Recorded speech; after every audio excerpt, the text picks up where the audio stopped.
சிவகங்கை மாவட்டம் ஆத்தங்கரைப்பட்டியைச் சேர்ந்த மாணவி லட்சுமி அந்த கிராமத்தில் இருந்து முதல் முறையாக மருத்துவம் படிப்பதற்காக தேர்வாகியுள்ளார். நீட் தேர்வில் 555 மதிப்பெண் எடுத்த லட்சுமிக்கு அரசு பள்ளி மாணவர்களுக்கான 7.5% இடஒதுக்கீட்டில் திருநெல்வேலி மருத்துவக் கல்லூரியில் இடம் கிடைத்துள்ளது. ஃபர்ஸ்ட் அட்டெம்ப்ட்ல நான் எழுதும் போது 354 என்னோட 10 மார்க்ல நான் சீட் எடுத்துட்டேன். இப்போ நெக்ஸ்ட் டைம் மறுபடியும் எங்க அப்பாட்ட சொன்னேன், எங்க மாமாட்ட சொன்னேன், நான் மறுபடியும் ட்ரை பண்றேன், என்னால முடியும் அப்படின்னு சொன்னனால என்னை மறுபடியும் கொண்டு சேர்த்தாங்க. நான் இப்போ 555 மார்க் வாங்கியிருக்கேன். நான் அப்ப திருநெல்வேலி மெடிக்கல் காலேஜ்ல எனக்கு சீட்டு கிடைச்சிருக்கு.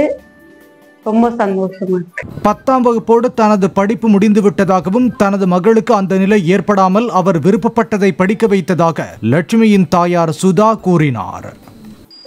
நான் மேல படிக்கணும்னு ஆசைப்பட்டேன்.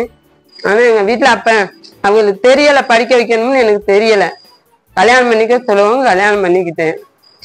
எனக்கு ஆனா அந்த படிக்காத வழி இன்னும் இருக்கு. எனக்கு நம்ம முடியல, நம்ம பிள்ளைய படிக்க வைப்போம் அப்படின்னு நினைச்சோம்.